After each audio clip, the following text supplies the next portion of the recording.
Salut tout le monde, Mathieu, on joue-tu, top 5 février, générique.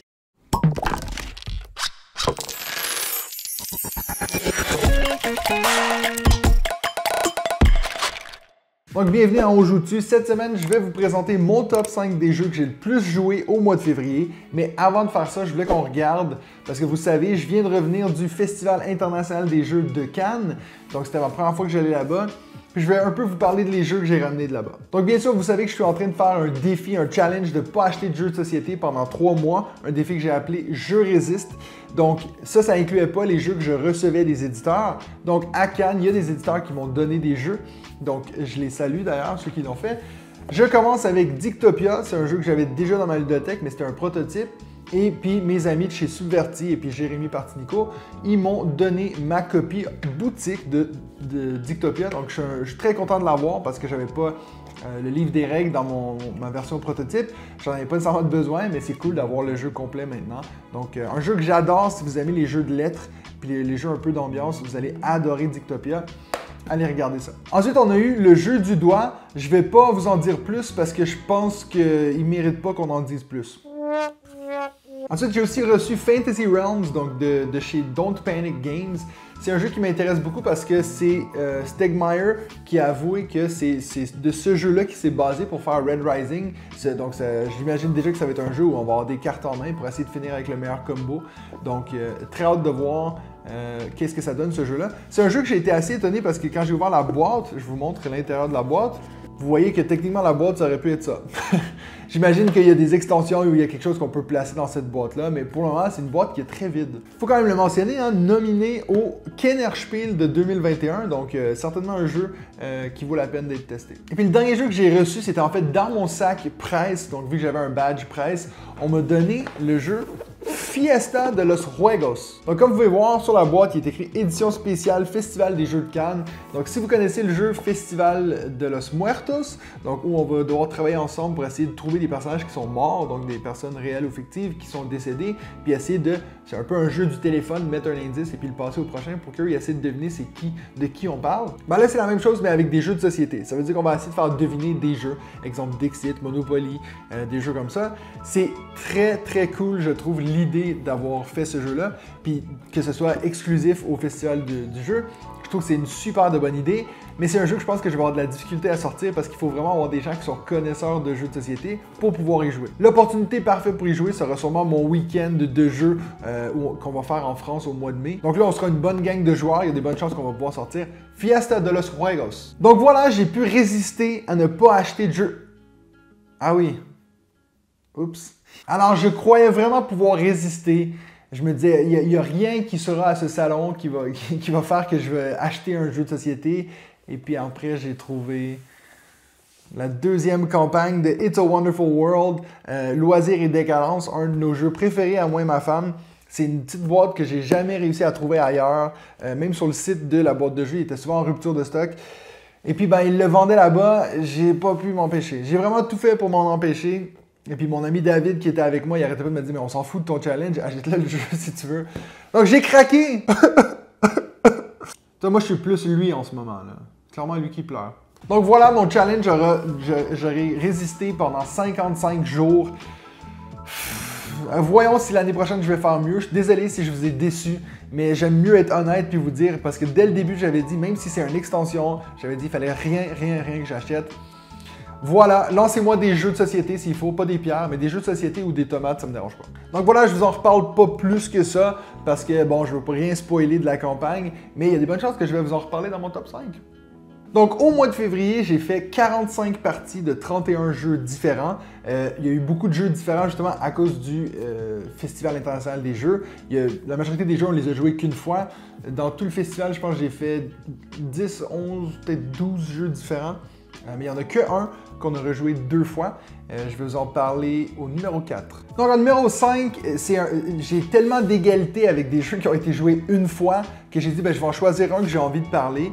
Et puis c'est un de mes jeux préférés, donc je vais vous en parler maintenant. Trickerion, que j'ai réussi à faire une partie au mois de février. Donc Trickerion, je vous en ai parlé lors de mon top 10 de 2021.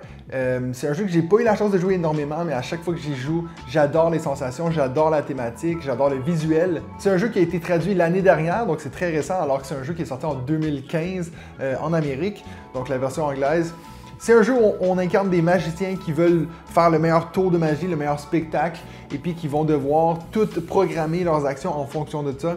Donc, on est dans la pose d'ouvrier ici, de se dire, ben, si je viens placer mon ouvrier ici, je vais pouvoir acheter le matériel nécessaire pour pouvoir faire mon tour de magie. Pour ça, il va falloir que je choisisse le jour où je veux faire mon tour de magie. Bref, c'est un jeu qui est très très complexe, hein? On n'est pas dans du jeu facile. D'ailleurs, selon Board Game Geek, c'est le jeu le plus compliqué dans ma collection. Heureusement, il y a un mode un peu débutant pour nos premières parties qui aide énormément. Mais voilà, j'ai réussi à faire une partie de Trickerion au mois de février. J'espère pouvoir en refaire une au mois de mars, à voir. Je sais que mon ami Benji du podcast est très fan de ce jeu-là. Il vient juste de recevoir la Big Box avec toutes les extensions dedans. Donc voilà, espérons, je croise les doigts de pouvoir y jouer en mars. En quatrième position, on a justement ce fameux jeu que j'ai testé à Cannes 2 fois, le seul jeu qu'on est allé retourner faire une partie. Et ce jeu-là, c'est Millefiori. C'est un jeu que j'ai présentement pas avec moi, mais je vais quand même vous mettre une image à l'écran, comme ça vous voyez de quoi ça a l'air. C'est le nouveau jeu de Rainer Knizia, qui est un nom assez connu dans les jeux de société. C'est un jeu qui a fait quand même fureur à Cannes. Ça a été clairement mon coup de cœur à moi à Cannes. C'est le jeu qui m'a le plus accroché. C'est un jeu qui peut avoir l'air compliqué, mais qu'au final, c'est vraiment un jeu à combo. On a des différentes tuiles qu'on va placer sur un plateau commun au centre de la table. Et puis, dépendamment de où on le pose, on va faire des points de différentes façons. C'est vraiment un jeu où on peut, dans un tour, faire un point, comme on peut en faire 50 si on arrive à enchaîner le bon combo. Malgré ça, on a fait 2 parties, puis les 2 fois, ça a été super serré, même si on arrivait à la fin avec 220 points. C'était quand même 220 à 215, donc c'était vraiment des parties serrées. On a fait une partie à 2 joueurs, puis une partie à 4 joueurs, puis les 2 parties sont tournées tout aussi bien. C'est sûr que plus t'es, plus ça va être long, mais c'est quand même pas exponentiellement long, parce que tous les joueurs vont choisir leur action en même temps, vont la poser et simplement la compléter. Donc si tu arrives à réfléchir assez d'avance, ça veut dire qu'à ton tour, tu vas simplement poser une tuile, puis compter tes points. Donc, c'est vraiment un jeu que j'ai adoré. J'ai vraiment hâte de l'avoir dans ma collection. Je sais pertinemment que c'est un jeu que ma femme va adorer quand on a justement ces jeux à combo. Ça m'a fait un peu penser à Tréfuté dans le sens que des fois, on fait une action qui nous permet d'en faire une autre, qui nous permet d'en faire une autre. Donc, cet effet-là, on le retrouve bien sûr dans Millefiori, mais c'est pas un roll and write, donc c'est pas du tout la même chose dans ce sens-là. Mais si vous aimez les jeux à combo qui vous permettent de faire 2-3 actions dans le même tour, alors je pense que vous allez bien apprécier Millefiori. D'ailleurs, comme vous savez, depuis le mois dernier, j'ai fait choisir le jeu que je vais présenter pendant le mois à ma communauté sur Patreon. Et ce mois-ci, ils ont voté pour Millefiori, donc je devrais vous le présenter d'ici 2 semaines. Je devrais avoir une vidéo sur ma chaîne qui vous le présente. Si vous aussi vous êtes intéressé à soutenir la chaîne et puis pouvoir choisir les prochains jeux que je vais présenter sur ma chaîne, rendez-vous sur la page Patreon de On Joue-tu. En troisième position, on retrouve justement le petit jeu que je vous avais parlé avant, Fiesta de los Juegos. Donc j'y ai joué 3 fois au mois de février, 3 fois pendant qu'on était au Festival des Jeux. D'ailleurs, on a fait nos parties, il y en a une de ces parties-là qu'on a fait en live sur la chaîne des Hauts Plateaux.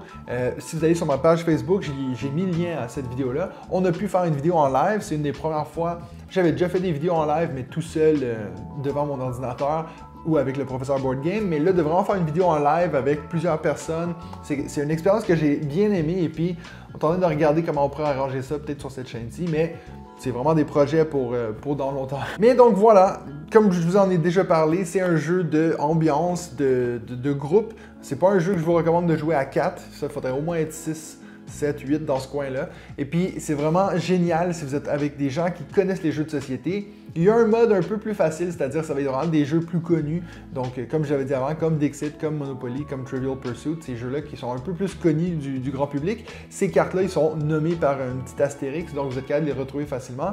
Mais nous, on a eu des bons fous rires avec ça. Par exemple, on a essayé de nous faire deviner le jeu Scythe. Puis à la fin, le mot qu'on avait pour nous aider, c'était zoo. Puis il n'y a personne qui a trouvé le lien à part moi et une autre personne, parce que moi je me disais, mais zoo, il y a des animaux dans Scythe, parce que chaque général a son propre animal. Donc il n'y a apparemment que moi qui ai fait ce lien-là. Mais voilà, donc un jeu qui amène beaucoup de fou rire. Si vous êtes fan de jeu, je pense que c'est un luxe d'avoir ce jeu-là. Je ne sais pas comment vous êtes capable de le trouver. Je ne sais pas s'ils vont en vendre sur Internet, mais c'est sûr que je pense que vu la rareté, ça va vous coûter un petit bras. Mais moi, c'est un jeu que je suis très content d'avoir dans ma collection. En deuxième position, comme je l'avais dit, hein, It's a Wonderful World, bien sûr, donc le jeu de base. On a fait 2 parties avec ma femme au mois de février, puis en plus, le tout dernier jour de février, donc le 28 quand je suis revenu, on a pu faire 2 campagnes de It's a Wonderful World, Loisirs et Décadence, donc 4 parties de jouer au mois de février. C'est la première fois vraiment depuis que je suis plongé dans les jeux de société comme ça, que je joue un jeu énormément de fois, parce que It's a Wonderful World, je dois avoir fait au-dessus de facile 60-70 parties de ce jeu-là. Et puis, donc, j'ai fait ces 70 parties-là, j'ai fait les 2 autres extensions, donc Guerre épais et Corruption et Ascension.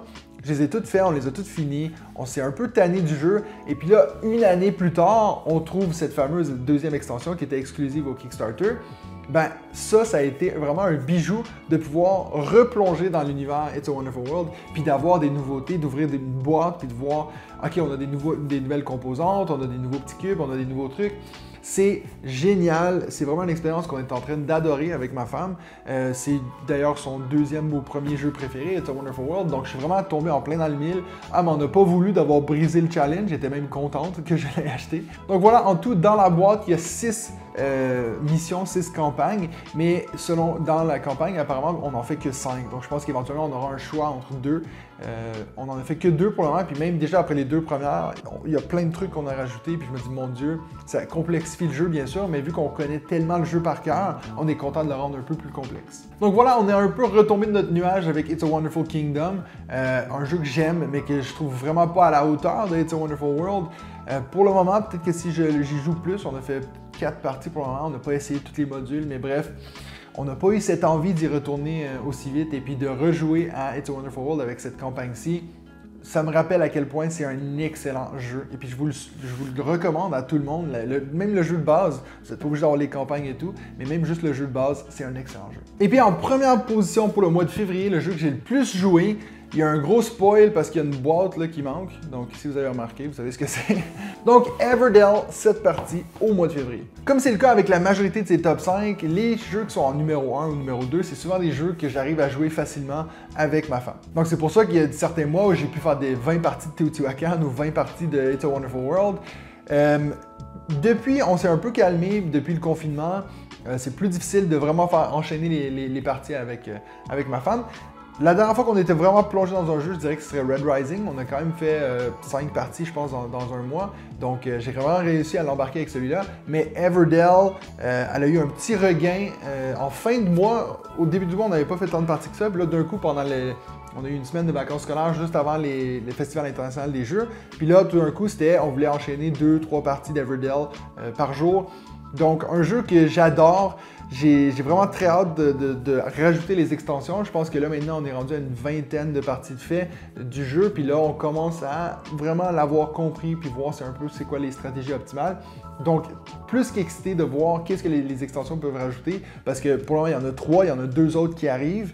Le Kickstarter est un peu bordélique pour toute cette Complete Collection.